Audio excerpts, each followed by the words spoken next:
I'm tired of carrying all the responsibilities. Your parents are a burden to me. Take them out of my house. Get out! I want you out of here now! Take your things and leave! The suitcases hit the porch before anyone understood what was happening. Neighbors came to their windows. Doors opened up and down the street. And in the middle of it stood Moses, pointing at an old man and an old woman, 68 and 63, standing in the driveway of a house they had never once asked anything from. You and your parents have lived off me long enough. Then he pointed at his wife. You too, get out. Evelyn didn't argue. She didn't cry. Her mother wiped her face quickly, the way women do when they don't want to be seen doing it. And her father, a retired school principal who had spent 40 years teaching other people's children to stand up straight, walked over and picked up the heaviest suitcase himself. Because that is what a man does. The neighbors watched. Nobody said a word. Evelyn looked back one last time at the house she had furnished with her own money, in the country she had reached first, with the visa she had paid for the husband she had brought over. You really don't know whose life you're throwing away, she said. Moses laughed at her. He had no idea what she meant. He never did. In 3 years, he had never once asked how a door that stayed shut for every other man in this city had somehow opened for him. Every night, Evelyn wrote it all down in a small notebook. Every dollar, every sacrifice. And every night, she told herself the same thing. One day, he'll remember. He didn't remember. But Monday morning, at 9 o'clock, in an office building across town, a director was going to open a file, and Moses was going to find out exactly what his wife's name was worth in the building where he worked. Stay with me. And subscribe, because a tree that forgets its roots never survives the storm. Moses was about to learn what that costs. 3 years earlier, Evelyn Adeyemi landed at Hartsfield-Jackson Airport in Atlanta with 2 suitcases and nobody waiting at arrivals. She was 31 years old, Nigerian-born, newly married, and completely alone in America. Her husband's visa hadn't come through. Hers had. So they had made the decision that thousands of couples make. She would go first, build the ground, and bring him after. Nobody tells you what building the ground costs. For Evelyn, it cost 2 jobs. Days stacking inventory in a warehouse office, nights cleaning a medical building, and community college classes squeezed in between, in a city where she knew no one. In an apartment so small, the kitchen and the bedroom were mostly a matter of opinion. But Evelyn had 2 gifts. She was organized the way other people are musical. Supply chains and schedules simply made sense to her. And she was honest in a way that people noticed. If Evelyn said a shipment would land Tuesday, it landed Tuesday.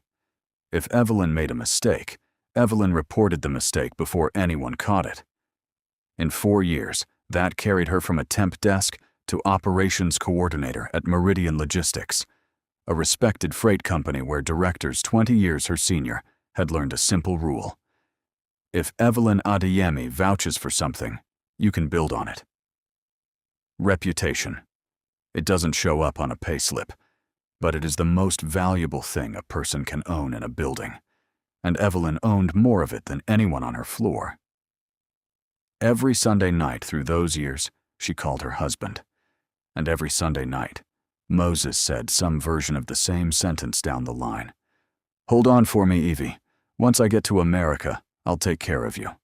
You'll rest. I promise you that. She held on. She believed him. Some nights after the second job, she'd fall asleep with the phone still warm on the pillow, a memory playing behind her eyes of the day they'd said goodbye, his hands around hers, the promise made the first time. She was going to hold him to it. Not for the rest, for the together. And she saved. Lord, how she saved. The immigration lawyer, the filing fees, the medical exams, the flight. First and last month on a proper 2-bedroom apartment, because her husband should not arrive to a room where the kitchen was an opinion. Furniture, bought piece by piece on layaway. A winter coat in his size, hanging ready in the closet. And then, because Evelyn was Evelyn, she did the bigger thing. Her parents were aging back home, her father's pension thinning, her mother's knees going. She filed for them too. Paid for them too.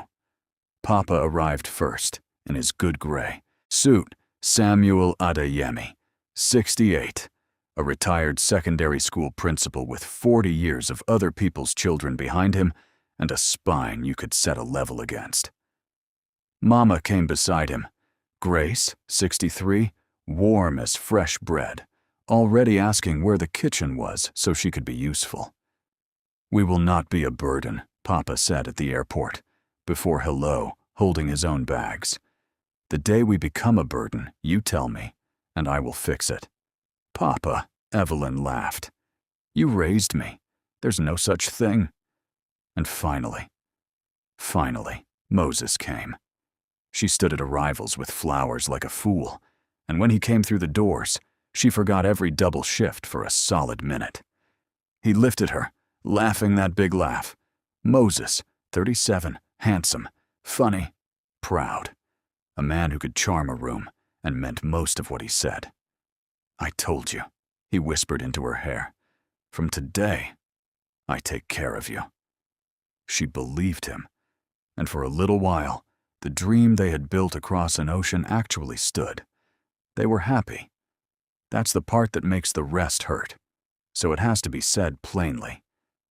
They were happy. Mama took over the kitchen, and the whole apartment started smelling like home.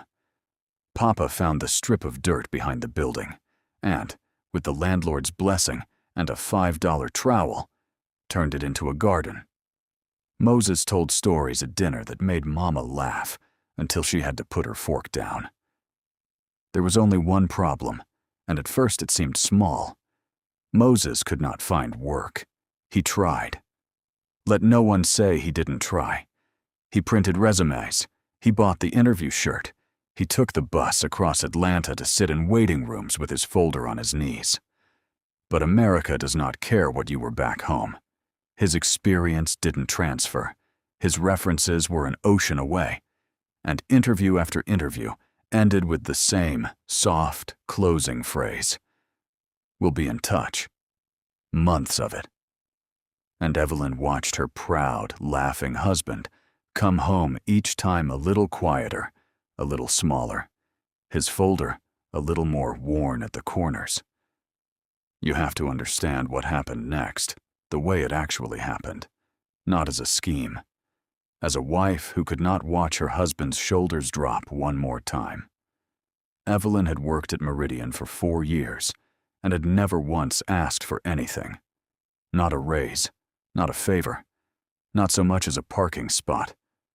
So when she knocked on Director Whitfield's door that Thursday and asked for 5 minutes, he cleared 10. "My husband," she said, and it cost her something to say it, because Evelyn did not spend her currency lightly. "He's qualified, he's hard-working, and this city won't give him a first chance. I'm not asking you to hire him, I'm asking you to interview him. Look at him yourself. If he's not good enough, tell him no like you'd tell anyone no." Whitfield studied her for a moment. "You've never asked me for anything, Evelyn." "I know, sir. Which is exactly why I'm saying yes." He reached for the phone. "HR turned his application down last month. You know, I'll have them look again. If I put him in front of a panel, that's me trusting you. You understand that?" "I understand that," said Evelyn. "And you can." Moses interviewed the following week. He was charming. He was prepared. And the panel, knowing whose word had opened the room, found the yes they had been asked to look for. He came home waving the offer letter like a flag, and he lifted his wife off the kitchen floor for the second time in their American life. "They saw it, Evie. I told you. No connections, no favors, just me. Your husband did this." Evelyn opened her mouth, and then she closed it, because his eyes were shining, and his shoulders were back, and her mother was clapping, and her father was smiling in the doorway. And what was she going to say? That the room only opened because she'd spent 4 years of reputation on the key? A proud man had just gotten his pride back. She would not be the one to take it. "You did it," she said, and hugged him, and made the choice that would define everything that came after. She never told him. Not that night. Not ever. She just went to the drawer where she kept a small notebook and added a line to a list that had been growing for 3 years. Visa fees, lawyer, flights, deposit, furniture, interview clothes. And now, in her small, neat hand, a word in Whitfield's ear. Everything I had. Papa was in the doorway of the kitchen one evening, watching her write in it. He was the only one who ever noticed things in that house. He didn't ask what it was. Papa never asked what he already knew. "In my staff room," he said instead. "For 40 years, I watched people keep 2 kinds of records. Some kept scores. Some kept faith." He nodded at the notebook. "Which is that one?" "Faith, Papa." "Good," he said. "Keep it that way, and it will never poison you." He turned back to his garden. Over his shoulder, almost to himself, he added the thing he always said when he was transplanting seedlings, the old proverb he'd told 40 years of students. "A tree that forgets its roots never survives the storm." He was talking about the seedlings. That's the thing about Papa's proverbs. He was always talking about the seedlings, right up until the day he wasn't. For 6 months, the dream held. 2 salaries, Mama's kitchen, Papa's garden. The landlord was so taken with it, he knocked $20 off the rent, which Papa reported with the pride of a man announcing a knighthood. Then, on an ordinary Tuesday, Meridian Logistics restructured. The email went out at 9:14 in the morning. By 9:40, Evelyn's entire department had been consolidated. 14 people. Severance packages. Security-escorted goodbyes for women and men who had given the place a decade. Whitfield came down himself, which directors rarely do, and shook her hand in front of everyone. "This is a numbers decision, not a character one," he said, loud enough for the floor to hear. "The moment I can fix it, I will. You have my word, and you know what I think a word is worth." Evelyn packed her desk into one box. 8 years in this country, and everything she'd earned at that company fit into one box. Well, everything except the thing that mattered. Reputation doesn't go in boxes, it waits. She went home, told them plainly, and started applying the very next morning, because self-pity was not a language spoken in that apartment. But here is what nobody warns you about a house where the money changes hands. It's not the bills that change first. It's the voice. For the first month, Moses was gracious about being the sole earner. By the 3rd month, something in his tone had shifted. Nothing you could point to in one sentence, but you could hear it, the way you hear weather. And Moses had help. Oh, he had help. There is a table in every workplace lunchroom where the poison gets served, and Moses had found his seat at it. 2 co-workers, older hires, the kind of men whose own homes you would not want to see, took a keen interest in his situation. Wait, her parents live with you too? Bro, you're feeding 3 grown adults. You're not running a household, my guy. You're running a retirement home. This is America. Everybody stands on their own 2 feet here. They're taking advantage. Trust me, I've seen it 100 times. The moment you got that job, you became the meal ticket. Moses laughed it off the first time. The second time, he laughed a little less. By the 10th time, he wasn't laughing at all. He was nodding. Poison doesn't work like the movies. Nobody drinks it in one swallow. It works a drop at a time, at a lunch table, 5 days a week, until a man goes home and looks at his own family and sees what somebody else told him to see. It started coming out of him at the dinner table. Small at first. This chicken. Good. Chicken's not cheap these days, you know. But it's fine. I handle it. Then less small. Light bill came again. Everything in this house runs on me. You people should know that. You people. Mama's fork went quiet against her plate. Papa said nothing, and looked at nothing, in that particular way he had of looking at nothing, very precisely. I pay this rent, Moses said another night. To no one, to everyone, setting down his glass like a gavel. I buy this food. Without me, this house falls apart. I hope we all understand that. We understand, my son, Mama said softly. We thank you. That was the poison's finest work right there. That a woman like Grace Adeyemi, who had cooked and cleaned and prayed over that home like it was a calling, had been made to feel like a guest who should be grateful. And then the old people did what old people from proud homes do, and it is the hardest part of this story to tell. They began to make themselves smaller.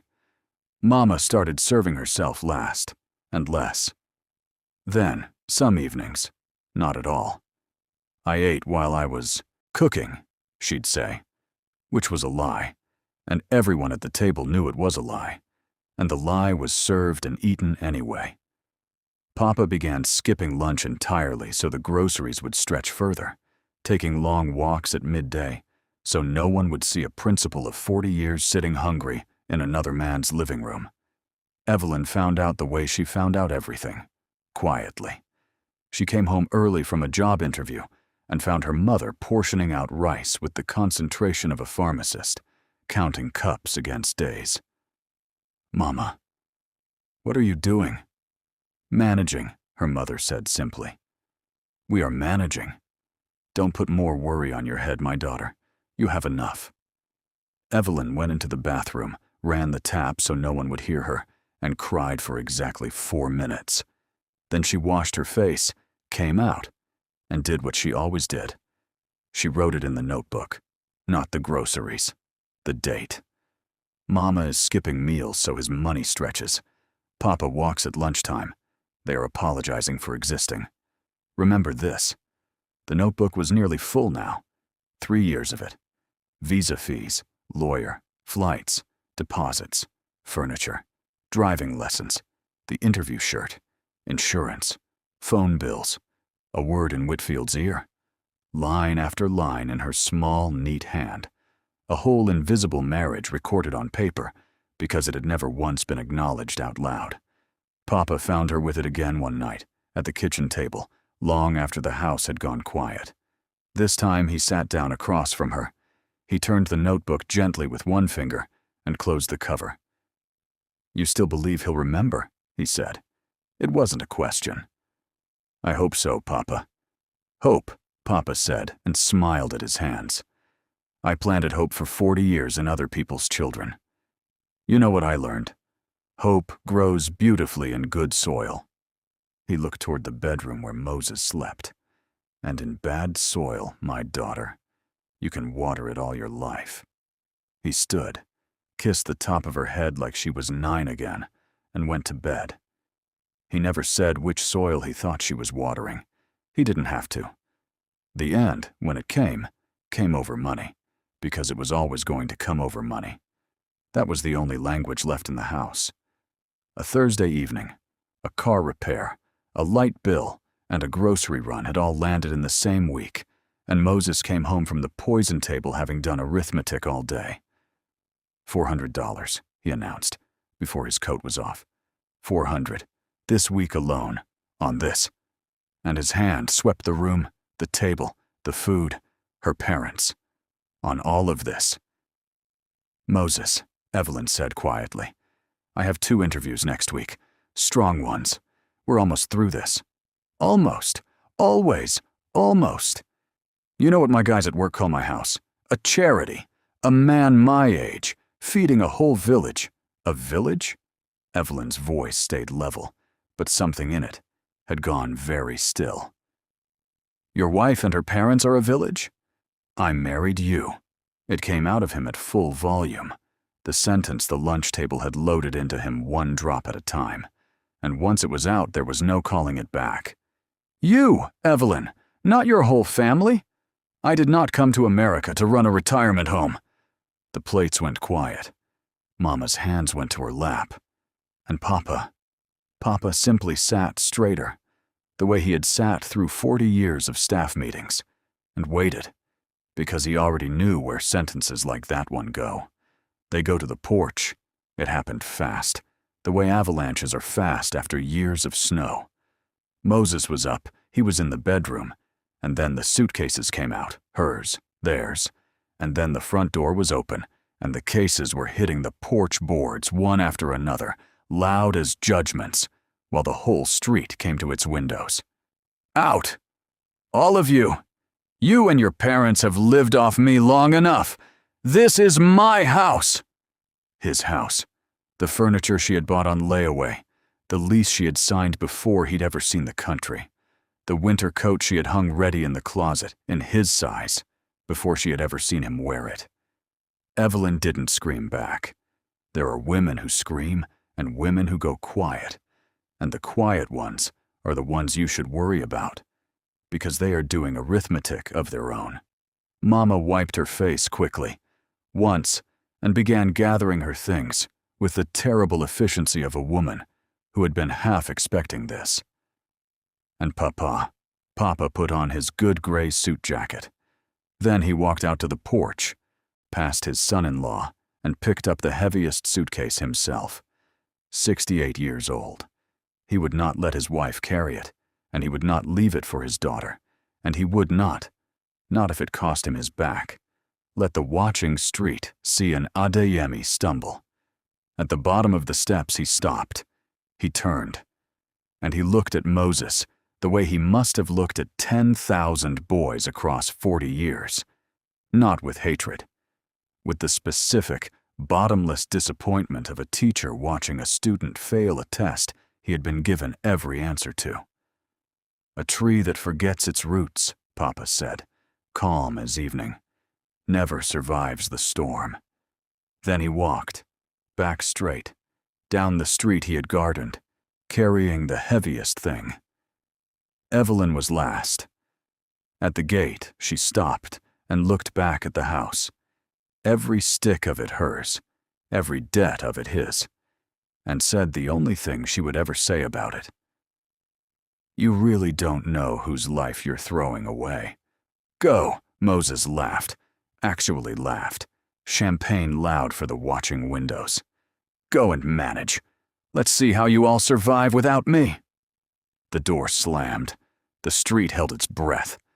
And 3 people walked into the Atlanta night with their suitcases, while behind a closed door, a man poured himself a drink to celebrate the biggest mistake of his life.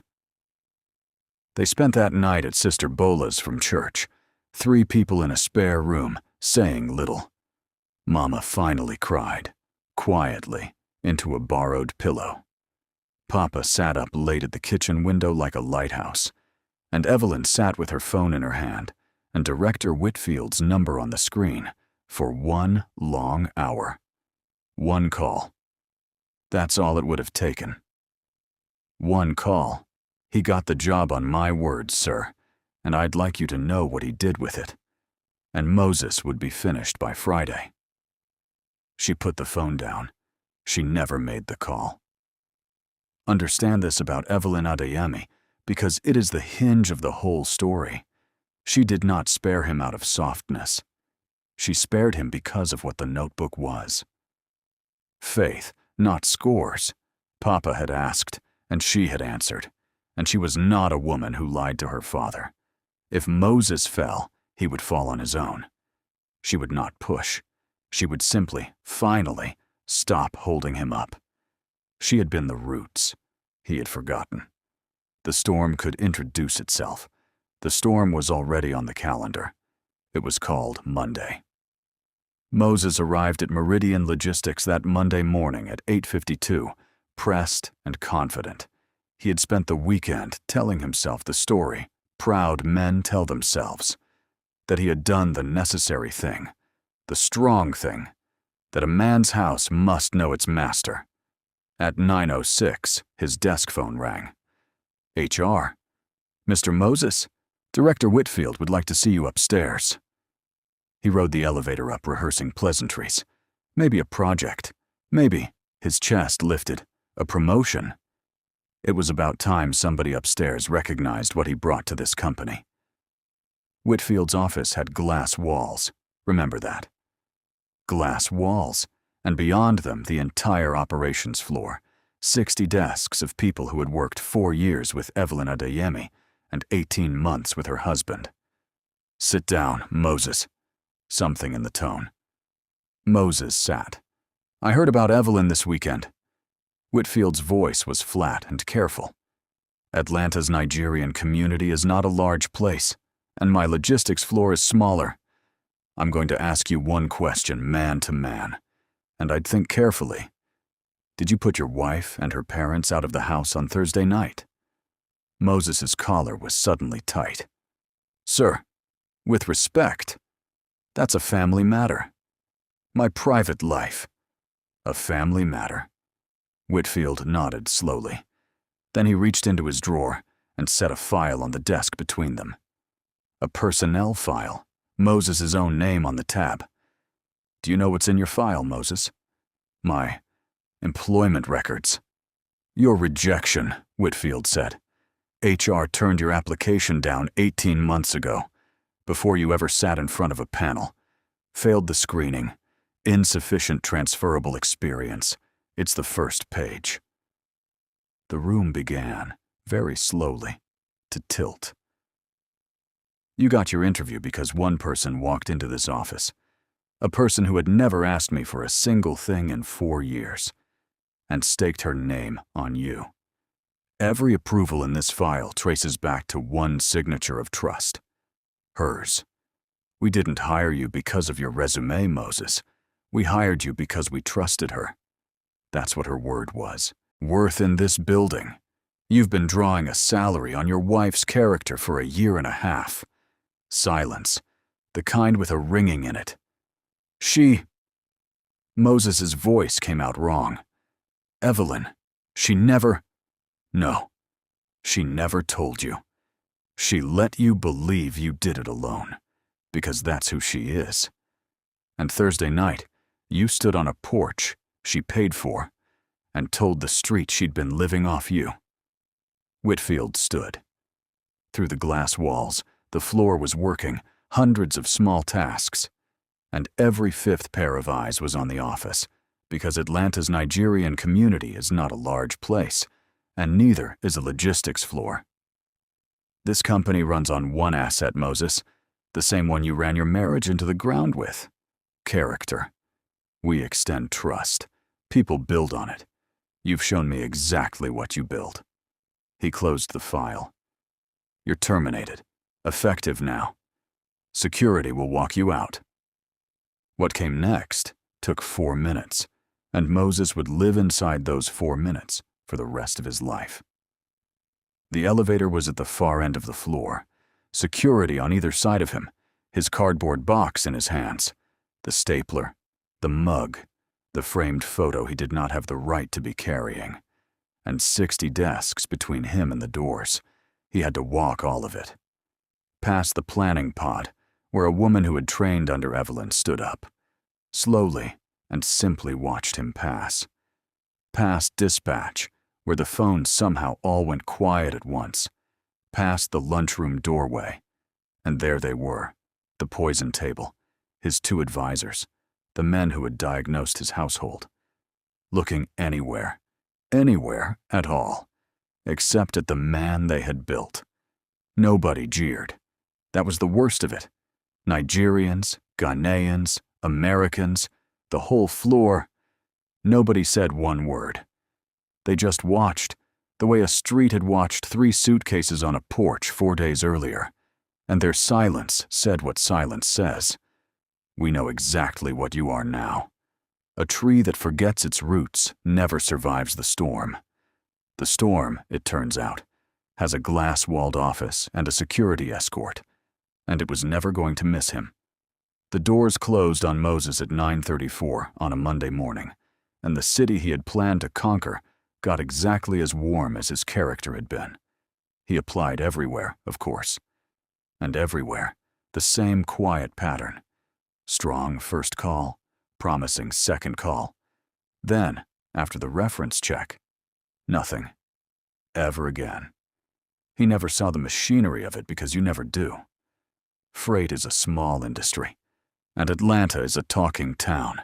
And the story of what he did, and how he'd gotten the job he did it from, walked into every interview 2 steps ahead of him and sat down in his chair. His savings went. The apartment, the one with her furniture in it, went. Pride is expensive, and he had been spending it like lottery money. And one evening, packing what remained of that apartment into boxes, Moses found it. The notebook. It had fallen behind the drawer of the desk she'd bought him. Small, worn at the corners, her handwriting inside, neat and steady on the first pages, tired on the later ones. He sat down on the floor of the emptying apartment and read all of it. Immigration lawyer, $4,200. Filing fees, medical exams. Flight, one way. 2-bedroom deposit. Sofa, layaway, 11 payments. Winter coat, size L. Driving lessons, interview shirt and shoes. Health insurance, his. Phone, his. Groceries. Groceries. Groceries. And then near the end, dated 18 months back, the line that took the last of his legs out from under him. A word in Whitfield's ear. Everything I had. He turned to the front. There was one more line. Not a number. Written years earlier, in the handwriting of a younger, hopeful woman, on the very first page, like a dedication. One day, this will all be worth it.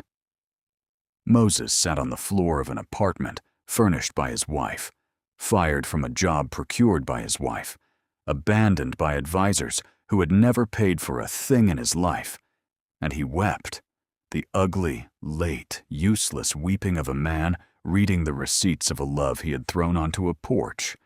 Some men learn what they had by holding it. Moses learned it the way most proud men do, by inventory. Now, Evelyn.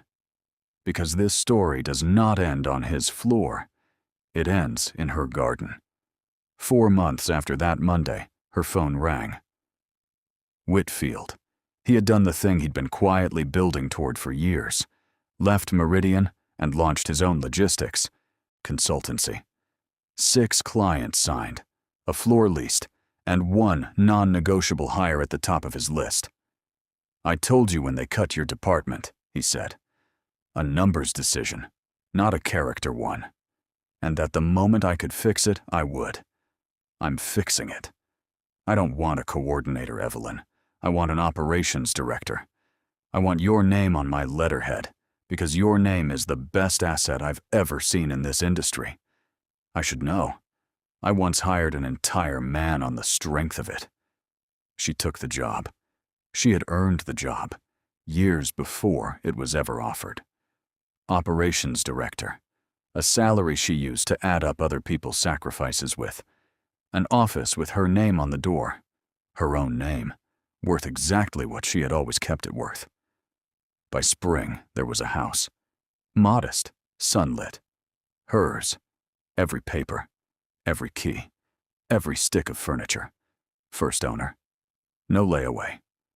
Mama took the kitchen and filled it, and this time she served herself first sometimes, just because she could, and nobody at that table ever again pretended to have eaten while cooking. And Papa got his garden, a real one this time. A backyard, raised beds, a shed for his tools. He was out there every morning by 7 in his gardening hat, talking to his tomatoes like slow students, which is where he was, months later, on the Saturday morning that a taxi stopped in front of the house, and Moses got out. Thinner, grayer at the temples, though he wasn't yet 40, holding nothing, a man who had finally run out of other people's things to hold. Evelyn met him at the door. She did not invite him past the step. Evie. His voice had none of the porch in it now. I lost everything. I'm sorry. Please forgive me." She looked at him for a long, quiet moment. The flowers at the window boxes, her mother singing faint from the kitchen, her father's water hissing gently over the beds. All of it hers, all of it built twice, and not one brick of it owed to him. "No, Moses," she said, and her voice wasn't cruel, which somehow made it final. "You lost the person who quietly gave you everything. That's not the same thing. Everything is still here. It just doesn't live with you anymore." He opened his mouth for the apology, the appeal, the speech he had rehearsed in the taxi. She closed the door, gently. The way you close a book you have finished. And Moses Adeyemi stood on a porch for the second time in this story, on the outside of it, this time, which had always been the truth of the matter. In the garden, Papa did not look up from his watering. He had seen the taxi come, and he watched it go, and he spoke to his tomatoes, to his daughter through the window, to 40 years of students, to any proud young man anywhere with poison in his ear and a signature of trust holding up his whole life. "Respect is a roof," Papa said, moving down the row, unhurried, the morning sun on his old straight back. "Tear it down with your own hands, and even success cannot keep the rain out." The water hissed. The kitchen sang. Somewhere across town, a man with nothing walked to a bus stop in the rain of his own making. A tree that forgets its roots never survives the storm. Evelyn Adeyemi never forgot hers. She housed them, fed them, and carried the heaviest of them on her own back when a small man put them out on a porch. And when the storm finally came, it knew exactly which house to skip. If someone quietly built the ground you're standing on, a wife, a mother, a father with a straight back, this story is your reminder to say so while they can still hear it. Send it to them, subscribe, and stay close. Because every week, somewhere, a proud tree forgets its roots. And I'll be here to tell you what the storm did next.